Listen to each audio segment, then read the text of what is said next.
Welcome to Myths.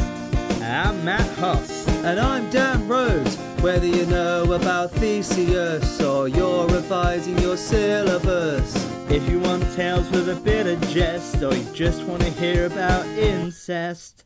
What? What? It's really interesting. Welcome to Myths. Welcome to Myths. Hello and welcome to episode 108, recording at 200 miles in the north. He is lovely, he is unclean, he is in his office in County Durham. It's Matt Horse. Hello everyone. And his co-host is... Dan. You got to do a big introduction, Dan, because I did like a really nice, like how I set the scene, stuff like that. You just said your name. But I'm not in County Durham. Well, you have to do your own thing. That's why I wanted to show the difference between us, you know. Go on, try your version of that.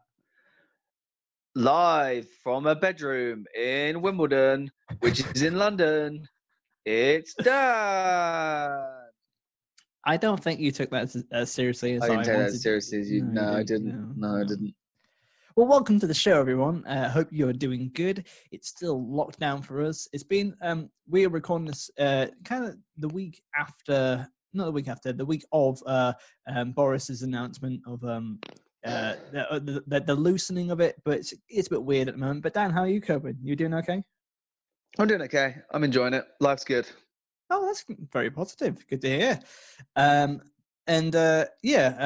It's been pretty crazy, but we put out this content to kind of allow people to have some normality in their lives. We're trying to give the people the content that they didn't ask for it, but we're certainly giving it to them. Yeah, they don't deserve or want it, but they've got it. That's unnaturally true. So today we won't do much of a long introduction, but Dan, I'm not sure if you'll remember this, but in episode 103, I put out a poll to the listeners. I wanted to ask them a question. Do you know what I asked them? No. Do you remember anything in the last 8 episodes? Matt, I can't remember anything from the last episode. Yeah, that's not a lie. But yeah, so I innocuously asked, because sometimes with if you listen to early episodes around about the 30s, I blow a raspberry onto Dan's stomach in a fit of glee, and that you enjoy that, don't you, Dan? Well, it was funny, but also very weird. Yeah, and this is the key we asked, because Dan said that it was weird, but Because you tried to do it several times since. I remember now that we talked about this. Yes, and I say it's not weird. I say it's a lovely thing to do, especially between two friends. And you said it was weird. And I said, okay, we'll point it out to the public. I wanted to show that it was normal. So I asked the public. So I put this on our Misfits page on Facebook, and you can follow that. And also our Myths podcast on Twitter. And I put out a poll on both places. And I said, is it weird that Matt wants to blow raspberries on Dan's stomach every episode? Vote now. There's 3 categories. There was yes, definitely weird. No, that's just friendship. And why are you asking this? The 3 mighty questions. And Dan, do you know how the verdict is? Well, I imagine everyone said it was weird. So, well, I'm not going to reveal that straight away. But the majority was yes, definitely weird. In fact, it was so overwhelming. There's only one person who voted no, that's just friendship, and that person was me. Yeah, it was you, wasn't it? I was gonna say you did your own poll. Well, did anyone put why are you asking me this? No, I think they knew. So it was purely just everyone saying yes. Yeah, it was weird. Yeah, and okay, how do you feel about that? I felt quite bad because I had a look at the people who voted, because on Facebook you can have a look at the profiles who voted, and it was all my friends and my brother. And quite a lot of people are staunch Matt fans as well. So yeah, it was not good. It was a blowing defeat on my end. But you know, like this is I'm not in it for popular politics. I'm here to kind of shake up the system. I'm here to blow raspberries on the places where it's uncomfortable to blow. Not like that. So yeah, I'll do it less in the future, unfortunately. Sorry about that, Dan. I'm sorry that was okay. We can't do it because of social distancing anyway. Can I blow a raspberry onto my microphone and you pretend that it's on your stomach? I mean, I took it in breath then because I know you're going to do it anyway. I won't, because I'm not sure you can tell, but I got a new microphone, so I'm not gonna get my spit all over my new microphone just for no reason. Dan, I'm obviously gonna get some kind of vindication out of it. Go on, do it, and I'll make the noise that I did the first time you ever did it. Okay, 3, 2, 1. Don't ever do that again. Oh man, I think I broke my microphone. Also, I'm Matt, recording this in front of a massive bay window, and a lot of people just watch me go like that. So, well, sorry, I interrupted. What were you going to say? Oh, I was going to say we should probably do the episode because I feel Yeah. uncomfortable about how much you're talking about raspberries on me. Okay, but yeah, do follow us on the there, and Riveting stuff is posted on that page. If they I couldn't mean, tell. I'll be honest, not many people voted, but it was but enough to make it overwhelming. Yeah. Anyway, let's go to the jingle. Knowles! Myths! Knowles! Myths!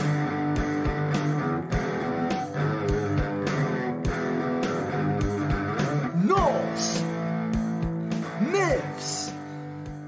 Knowles! Myths! Okay, Daniel. So in the last couple of episodes, we had done the saga, but we're free from that now. We're going to do a one-off myth. Woo! Back to the old ways. Yeah, the Whoop, old whoop. stuff. I like these run-on-the-mill, standalone myths. I like them, Matt. It happens quite a lot in Norse mythology, and and It means I don't have to remember what happened before. I mean, you kind of do, because all the gods are important, but you choose not to. You just what's interesting about you, Dan? You love knowledge, but also it evacuates from you very quickly. You process it and it goes. You know what I mean? You're like, No. Here's the thing. You can probably write this down as an equation. My knowledge and enthusiasm, my memory recall and enthusiasm for something is inversely proportional to how much you A, like it, or B, need me to know it. Do you mean me specifically? You specifically. Oh, well, that is Dan's memory Dan's recall theorem. and knowledge is inversely proportional to how much Matt needs him to recall that thing. Oh, wow. So So, that makes for example, if you are really, really, really enthusiastic about something that maybe even I'm enthusiastic about, I therefore have to, as a yin and yang, Matt, I have to be not enthusiastic about that. To play devil's advocate makes the podcast more interesting and also winds you up more. And the more wound up you get, the more enthused you are about how annoyed you are, and therefore the more inversely proportional, and therefore the more I get less enthused. An example would be memory recall. You really need me to remember what happened in last week's episode, or else it's just super annoying for you. Yeah. And I know that, so I try everything to make sure that I don't recall it correctly. But the thing is, no one's ever got me like that before. That is the most stunningly accurate portrayal of what I want out of life. But also, what I like most out of that is that I think that. But I also think that maybe you forget these things because you think that maybe I'm uncool, but maybe not. Maybe you think it's very cool, but you just like to add dynamic to it. No, I do think it's cool. I mean, when I talk to my friends about the podcast, and they're like, "Oh, what did you just do the podcast on?" I'll recall episodes we did. I'll like in quizzes before. Greek mythology has been a subject. I've like come out, smashed it. I do remember it. It's just for the purpose of the podcast, Matt, I have to maintain my persona as a bumbling idiot who doesn't care about the podcast. Okay, so Yin and yang, Matt. Yin and yang. Okay, let's put this yin and yang into operation. So, Dan, I have no interest and don't care whatsoever about the league table. Me too. Let's fuck it off. You piece of shit. Okay, we're going to talk about Thor's journey to Gerriod's courts. I have no idea about this. Have you heard about it before? Gerriod's courts? Yeah. No, how could I? We were only just doing it. Yeah, but you might have heard of Gerriod before. Like Otter's Ransom? Yeah. What? Hey, have you got any? Dan, you still owe me some Otter's Ransom, by the way. Just to let you know. I do owe you quite a bit of gold, actually. Yeah. But what's the there was another term for it as well. I can't remember. But yeah, let's get cracking on. You may remember that Thor had issues with Hrungnir, but did Thor have any other dealings with the trolls? Do you remember Hrungnir? Do you remember Hrungnir, Dan? Hrungnir. Yeah, he was the guy. You know what? Genuinely, I can't remember him, but I'm I don't know pretty who sure. he is. I don't know who he is. I think it's the. I don't know. I was going to guess, but I thought, why am I guessing? I have no idea. But if you Well, it do says know, he's a troll. yes. Do you remember when Thor had issues with Hrungnir? Did Thor have No. any other dealings with trolls? Maybe we Yes. haven't done Hrungnir actually. Maybe it's someone we haven't done. Well, we'll definitely look into that. But Either way, I think he's a troll. okay, good to know. Many seasons ago, Loki was very bored and wanted to have a bit of fun, so he sneaked into Frigg's house in Asgard and put on her falcon shape. Because Loki was curious, he used it to fly into Gerriod's courts. There, Loki saw a great hall, so he landed there and looked in through a window. Gerriod, who was inside, saw the falcon and commanded his guards to seize the bird. One of the guards tried to capture him, but he had trouble climbing up the wall to where Loki was sitting because it was so high up. Okay, this is already quite a dumb start to a myth. Firstly, who's Gerriod? Should we have a quick Google? We've never done this before. Have a quick Google. Go on, have a quick Google. Who's Gerriod? It's just gone straight. It's done the classic Norse mythology thing. No exposition. It's just gone straight in, and we're just meant to know who this guy is. They do that a lot in Norse mythology. Yeah. Okay, so let's have a look. Agnar and Gerriod, the young sons of King Hrungnir. Oh, Hrungnir's son. We should probably done that myth beforehand. Anyway, we'll leave that for another time. But yeah, he's the son of Hrungnir, and I believe it doesn't. The say guy that much. Thor had issues with that we can't remember. Yes, I'm with you. Perfect. He's a king of some form, and also his men famously can't climb walls. They can't climb walls. I That's remember all that. you need. All the context you need. But imagine like how stupid that is. You just sees a bird and goes, "Well, can't be having that, mate. Gotta have some laws in this land." Boys, yeah, why can't he see birds? Like, why doesn't he like birds? Is it because they poop all over the outside of his court? Well, that's a very Norse thing to do. Just Loki taking his shit on his crown. Yeah, it just seems weird that they'll be like, "Anyway, boys, nothing to do today. Oh, a falcon just flew past. Well, if you guys want to climb up and get it, that'd be great." And also, this isn't the first time that Loki shapeshifts. He does this quite a lot. Genuinely, Because he's bored, apparently. Yeah. Do you ever wish you could change into a shape, Dan? I think that'd be pretty cool, right? To be able to shapeshift. Yeah, I think so. But Loki does use it for nefarious means. He always gets into trouble with it, and or gets pregnant via it either. Remember when he gave birth to horse children? I do. That was good times. Yeah, it was a good time. Loki loved to see all the effort trying to catch him, and he was laughing more and more, looking down at the guards struggling while he was climbing higher and higher up the wall. I don't know how a bird climbs higher and higher, just fly. I think he's the guard watching the guard struggle as the guard climbs higher and higher. Why am I such an idiot, Darren?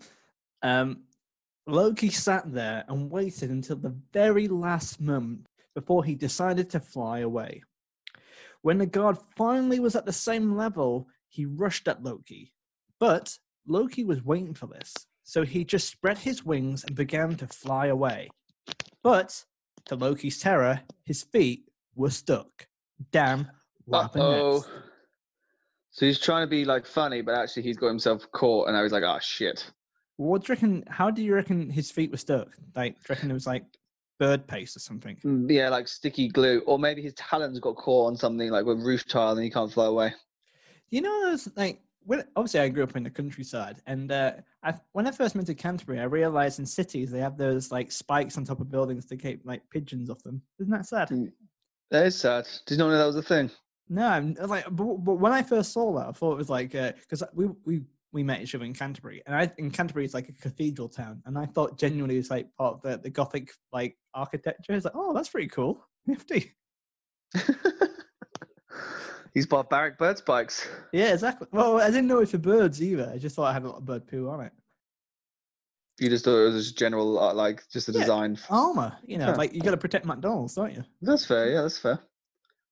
The guard grabbed Loki with one hand and brought him down to the giant Gerriod. Oh, Gerriod the giant. We're learning some more. Gerriod looked into the eyes of the falcon and he suspected it was a person. So he demanded that he revealed who he was. But Loki remained silent. I mean, he just looked like a fucking idiot. He's just standing in a room screaming at a falcon, "Reveal yourself! Reveal yourself, human!" And the bird's like, because imagine that's not the first time he's done that as well. It's like the 8th bird he's caught that day. It's like he just got a chicken and goes, "I think you're human. Tell me who you are." and they're like, "Please, Gerriod, this is the 5th time today. I don't think every chicken is a human." Have you put down any of those pigeon spikes? Yeah, it's going to protect the building. But yeah, it's I like Gerriod because he's a right mad bastard already. I love him. But yeah, but how can you tell it's a god though? Like, yeah, I mean, just from their eyes. Maybe the way it was mischievous, or maybe the way it was flying. I mean, it's a magical land, right? They know that magic exists, so I guess maybe you just get wise to it. Yeah, fair enough. Like maybe I like Specsavers, but for gods, if you know what I mean. Maybe Loki has tattoos and he noticed the tattoo. On his eyes. Yeah. Annoyed at the falcon, Gerriod opened up a chest and threw Loki into it and locked it. Aww. After having been locked up in the chest for 3 months, Gerriod finally opened it again. Oh, nice of him. How did he survive? I don't know. He lifted the falcon out again and asked again, "Who are you?" Loki, who was now starving, told him who he was. God, can you imagine if he still was just a bird? He's like, "Guys, I have to admit, I think I just starved this falcon for no reason. My bad. But the one yesterday definitely was a human." Yeah, and he has like 8 different chests with all different birds in it as well. Yeah, at different stages. And what happened after that 3-month period? Go, you know what? I think I might try and open it. I might just open it up today. You know, like what? We would say, "Oh shit! I put the bird in there. Shit!" The giant released Loki, but only if he swore that he would find a way to bring Thor to his home without any of his weapons. Loki promised that he would. Loki went back to Asgard, and he managed to convince Thor to travel with him to Gerriod's courts without any weapons. Because it was such a long way, Thor and Loki stayed for the night at the giantess named Grid. She is the mother of Vidir the Silent. Okay. Again, classic Norse. A lot to go into there. Hey, I've got a good joke about Vidir the Silent. Okay. Knock, knock. Who's there? Vidir. Vidir who? Well done, Dan. That was a joke. Thank you. I don't get it. The Silent. Oh yeah, good one. But yeah, also like Thor doesn't. We talked about Thor without his hammer before because he went into that place and like bashed all this giants in with his fist before. Do you remember that? I do remember that. Yeah, he's still pretty strong. Yeah, but he never leaves anywhere without Mjolnir. That's a rule. But in here, Loki's like, "You fancy going to this place?" Nah, I probably shouldn't go without my hammer. He goes, "Oh, go on." He's like, "All right then." There's little persuasion here, isn't there? There's little like theatrics. It's just like he came, he went. There you go. It's bullet points, isn't it? Yeah, that's true. Unless he's got Mjolnir with him and he's going to get rid of it nearer the time, like the last possible second. Well, maybe, yeah. It doesn't mention, but perhaps, yeah. When Loki fell asleep, Grid told Thor about Gerriod and how cunning and dangerous he was.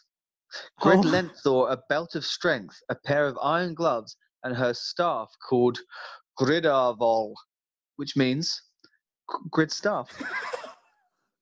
This is the dumbest myth we've ever done. That was a genuine translation. That's hilarious.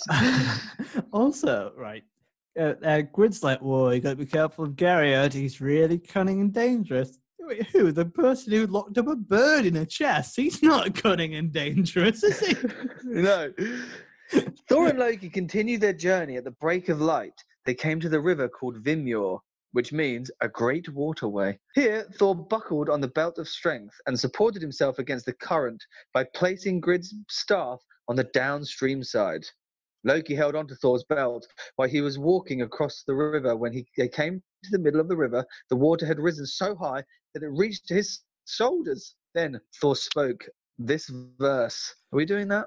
I'll do it. Go Rise on. not, Vimur, as I want to wade you, crossing to the giant's courts. Beware, if you grow divine, might will grow in me as high as heaven. I don't know why. No, I did nothing. Thor looked up and saw the giantess Gjalp. Can you spell that for me? Yeah, it's spelled Gjalp, like when you take a swig of water. That sounds like someone's got an ice cream scoop in the Scrabble bag and just thrown it down. Gulp? You know what I mean? Like, there's Thor just... My analogy was better. Thor looked up and saw the giantess with one leg at each side of the river. She was the daughter of Gerriod. It was her that was causing the river to rise. Jesus, is she pissing in it? Thor picked up a large rock from the river and threw it at her and hit her in the head. Oh my god! Right, hold on.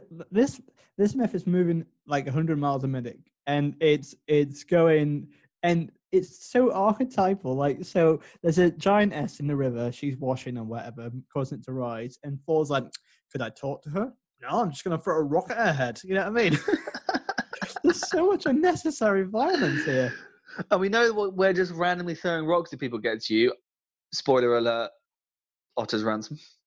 Thor then stepped towards the shore, where he was able to grab hold of some rowan branches and was able to climb up from the river.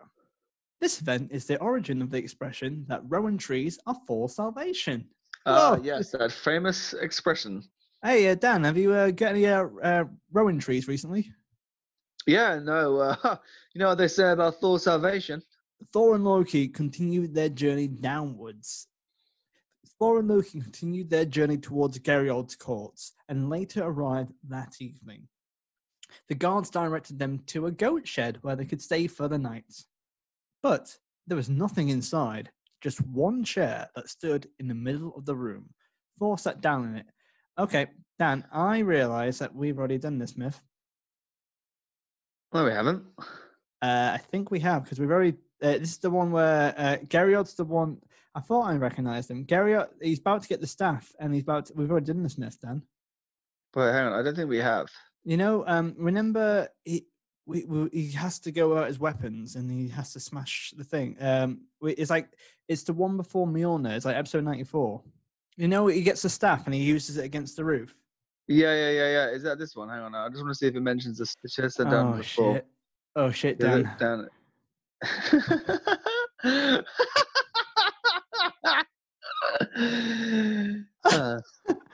Well, what do we do? We'll just have to sack it off, won't we?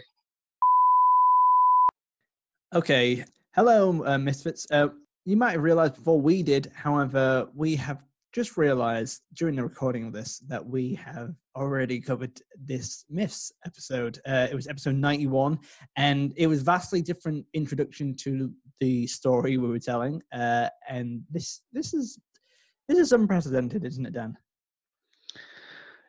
Yes, this is actually. It was so different to the one before. Basically, it's going to end with him being on a chair, and he's getting crushed to the ceiling, and he uses the guy thinks we've got Thor because he hasn't got any weapons, but they don't realize he's got the staff, and he uses the staff, pushes himself against the ceiling, right, and kills everyone. Yeah, and you can listen to that episode in episode 91, and it is a different myth, but we still feel it was valid. We didn't want to check out this episode because we think that the thing with the Falcon is different, and I think it's valid, and it's a different like a different beginning. Yes. However, we didn't want to throw this episode out. So what we've done, we've just found some research, like a mini myth on Gerriod, and we're going to just talk about that now. It's not what we planned, but I think it's a nice way to finish up this episode. Oh man, we messed up, haven't we? Well, yes and no, because I really thought this was a completely different myth. I mean, it talked about like Gerriod's core. I couldn't remember who Gerriod was. It was a whole thing about the Falcon and Loki. I feel like we would have that was definitely not in episode 91. Yeah, well, it just has the same. The ending is the same. We just realized basically. Yeah, and it gets to the same end point as 91.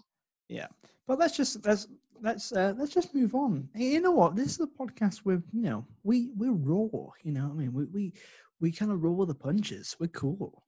Are we, Matt? Are we? Hey, this still isn't as bad as that time we started a myth halfway through. I'm not sure. It's close, Dan. It's a close. It's a close. Hmm. You know, most podcasts would actually research before they record. But the thing is, you kind of did, like, because we read Yeah, enough of it to think it was we read enough about it to know it was think it was a different myth, and we realized it's actually really not. It's just it's like a reworking of the same myth from Yeah, '91. it's like a B-side. It's a demo mix. Yeah, it's like the alternate beginning. My version was better. Yeah. All right. So we're going to talk about Gerriod in his youth. Let's just go from Gerriod. Well, we're actually going to answer that question now, so that's pretty cool. So Agnar and Gerriod, the young sons of King Hrungnir, they were out fishing when the wind blew their boat out to sea.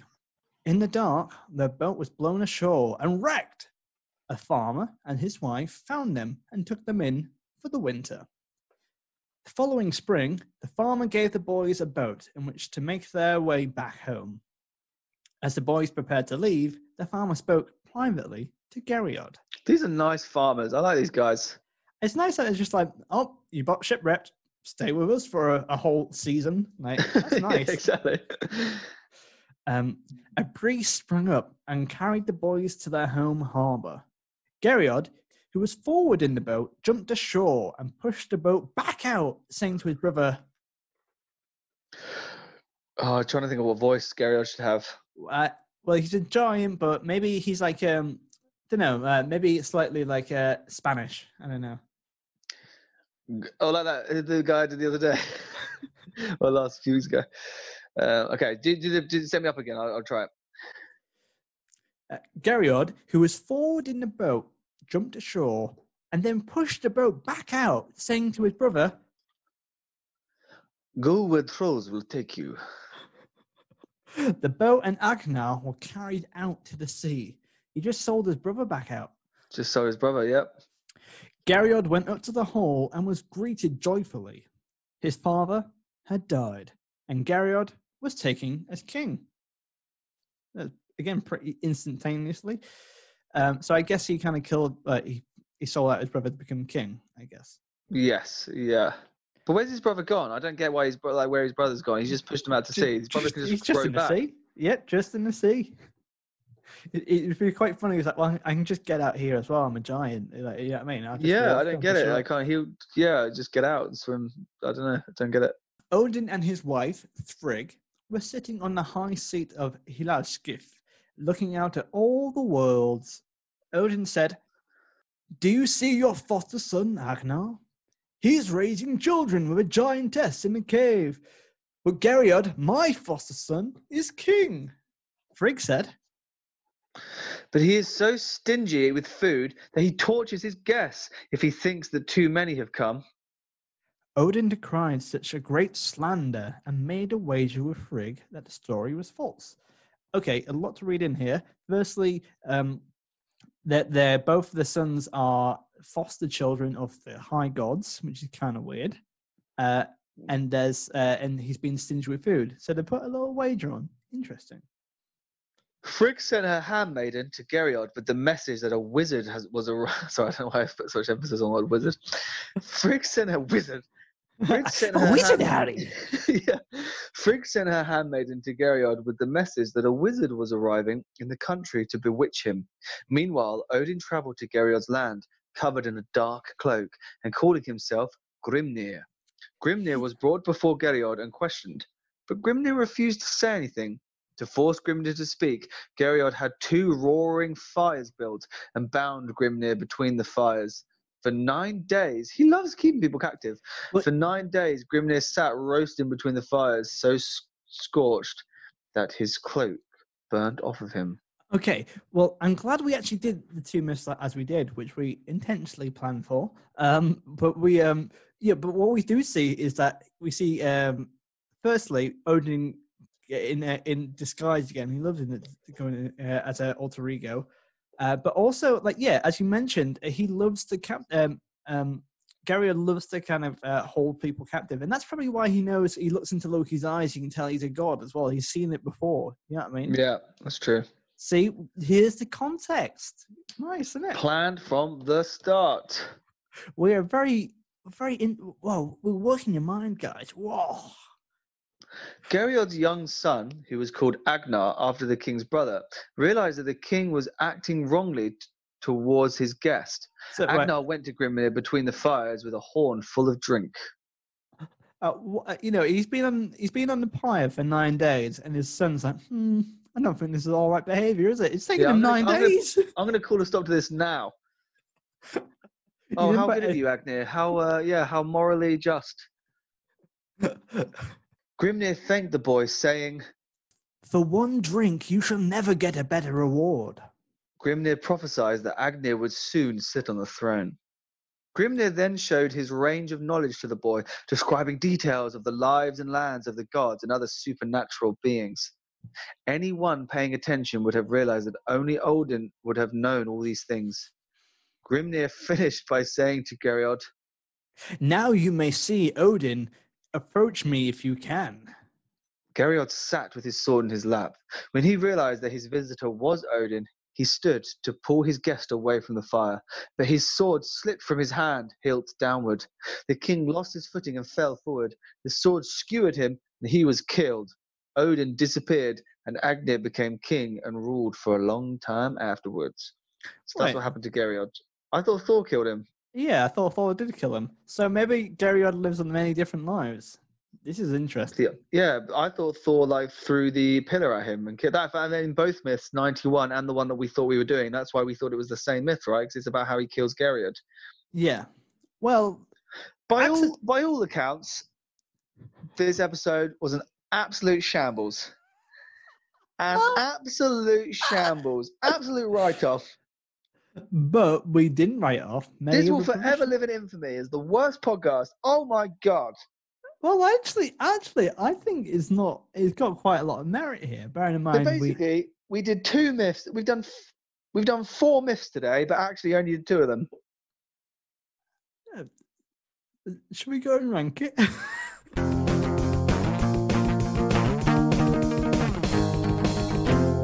You know what? I do think it has merit though, because I think it's like I think we see different sides of Gerriod. We get to see Gerriod as a different kind of. We get to see him in different aspects as well. So we saw him in 91, but we also see him in different aspects and different. It's just got so many different endings. Hard to know which one was real, which one actually took place. But that one, yeah. We should probably get the historians on that, Dan. But we should. But this happened quite a lot in Greek mythology too. We just kind of was caught off guard, I think. But I think, I think it's. I think this is a good myth. I'm going to stand by it. It's not the most prepared myth, but it's not a bad myth. But all right, well, let's rank it on its own merits then. On what we just done. The way we're going to rank this is that we're going to rank the bit with the falcon in the first part of the myth, but also do the latter half of this myth as well. So we're going to talk about the Grimnir and Agnar story, as well as the falcon stuff. Everything else we'll kind of leave off. Is that fair? That's fair. Okay, so we rank this in 4 categories: life skills, morals, creativity, and WTF out of 10 for a total of 40. Let's talk about life skills. What practical things did we learn today, Dan? We learned how to turn into a falcon. Yes, we did. How to climb a wall. Yes. How to grab a falcon. Yes. How to transform into a person. Yes. How to look into somebody's eyes. How to use a chest.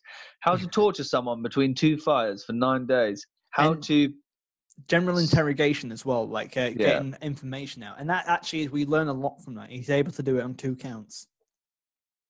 Yeah, that's true. We learned how to stab someone ourselves. Yep. We learned how to teach. Grimnir tells the boy for not really any reason, to be honest. We learned how to push a boat away so that they can't come back. Yeah, whatever happened to Agnar was just stupid. He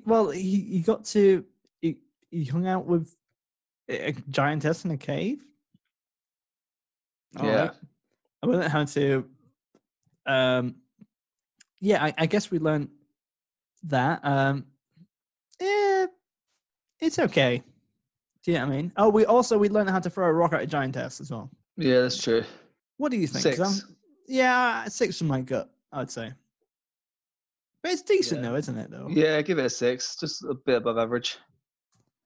All right, morals. Don't throw a rock at someone who is having a bath. Not rude. Yep. It's good to pass on knowledge. He passes on knowledge to the kid. I think that's a nice thing. Yeah, like Gerriod was killed by his own sword. You have to be careful and stuff like that. Yep. You shouldn't lock people in cages. You shouldn't interrogate people. The main moral of this is that you've got to take care of your guests, because it turns out it could be Odin, and Agnar was able to look after the guests after 9 days of them being on fire, but eventually did take care of them. So I think that's that's the big moral there, right?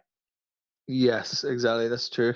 But Gerriod throughout is quite a nasty fella. In the first one, he's not great. He had the RSCBA onto him. And the second one he's not a great host and an awful brother.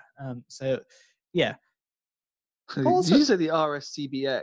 Yes, was that incorrect? Isn't it the RSPB? Well, yes. Oh, you got me on a technicality, Dan. Oh, I'm sorry. I tried to riff on the vibe and I forgot about the bird one. Oh, I'm sorry. Dan, you've out vegan me, so therefore you're now a vegan. I'm not a vegan. Yeah, that's true. Oh, I can't wait to go to Nando's. But also, right, you know that farmer talked to Gerriod privately. Yeah, what did he say? Well, I guess he said kill your brother. But why would he do that? Why would a farmer? Yeah, I was wondering why the farmer was the one that was like, "Hey, son, come over here, kill your brother." I mean, what a gambit! And the farmer got nothing out of that either. Maybe Gerriod was his favorite when they worked there for the winter. Maybe Agnar didn't do the washing up or something like that. He's like, well, kill him for us. All right. That's true. Yeah, maybe Agnar was just really bad at work on the farm, and they were like, "Hey, you're our favorite of the two of you. They got shipwrecked here, so we're happy for you to kill your brother." Well, I don't even know why you would feel the need to input either way. Yeah, he went from a very nice and hospitable person to quite a needlessly vengeful person. But morals wise, Gerriod got what was coming to him, but I don't know. I don't think it's high. Maybe a 3 or a 4. But I think it's one big one. I think a 4. Yeah, 4. Creativity, the things that we've learned. The things that were imaginative about it. So the Falcon, pretty imaginative. Getting locked in a chest for 3 months, pretty imaginative. Getting knocked out by a rock, pretty imaginative. The fact that Thor thought that was how he should. That's a bit WTF actually, but I'll skip that about why he thought he should do that instead of just asking her to get out of the river. Fire, pretty creative. Odin becoming someone else, pretty creative. The farmer, he leaving them for a winter, is pretty creative. Yep, I think all these are good. Everything we mentioned about pushing out the vote, him taking the seat, the fact that there's the wager as well, the wager between the gods and the foster sons, very interesting. And also the way he dies is pretty interesting. The bit where Odin passes him knowledge, he's in between two. Yeah, I think it's not bad. Not high, but not bad. Maybe a 6 or a 7. I think it's 6. Yeah, 6. See, how much am I agreeing with you today, Dan? Yeah, I did a very good job, actually. WTF? 10. No. I mean, as an episode, it was really messed up because we messed up because we messed up so much. But as a standalone, like the two things we talked about, then actually it's not crazy. WTF? We have gods, we have monsters, not monsters. We have giants. But we have shapeshifters. We have shapeshifters. We have the lower people end getting of knocked WTF. out. We have the whole fucked up, like how he was like, "Oh, I know this is a human." That was quite funny.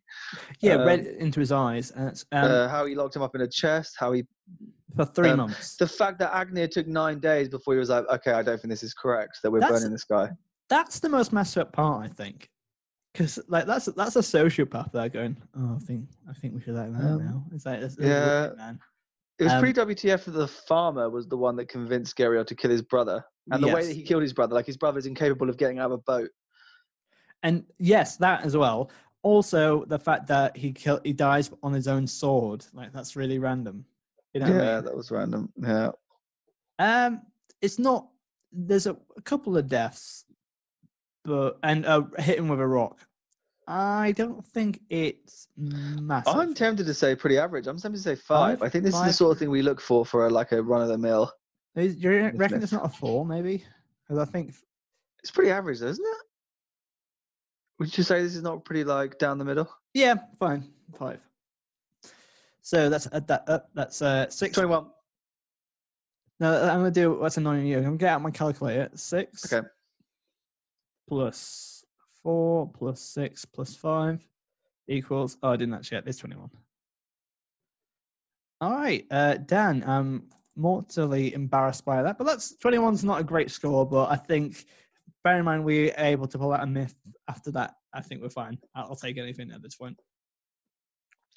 Yeah, I'd like to apologise for people that got excited about a brand new myth just to find that actually it had the exact same ending. But hey, we got an alternate beginning to episode 91.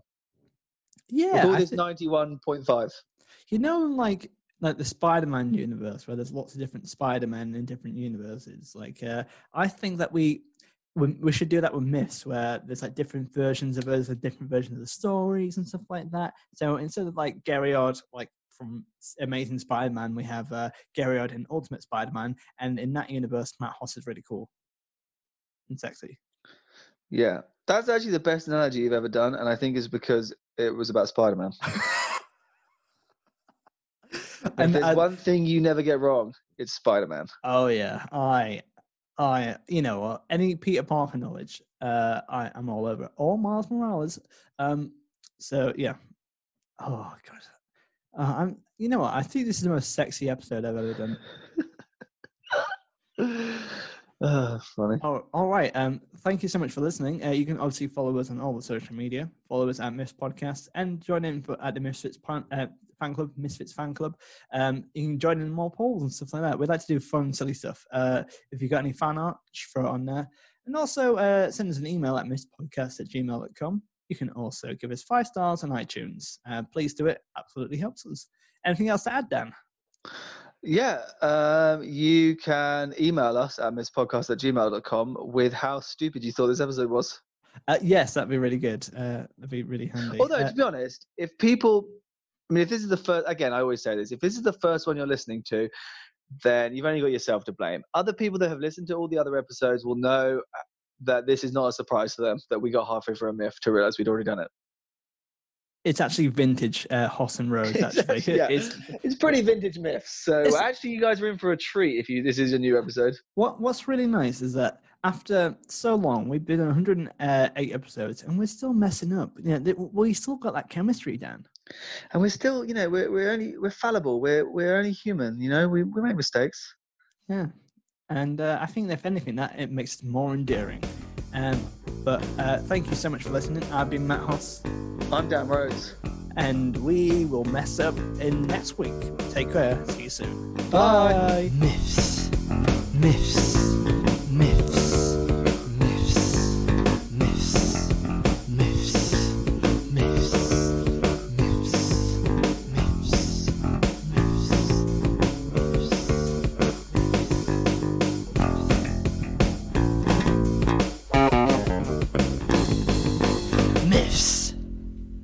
So, how are we going to rank this, by the way? Sorry, how are we going to rank this if it's one we've already done? We will cross that bridge when we get to it. I think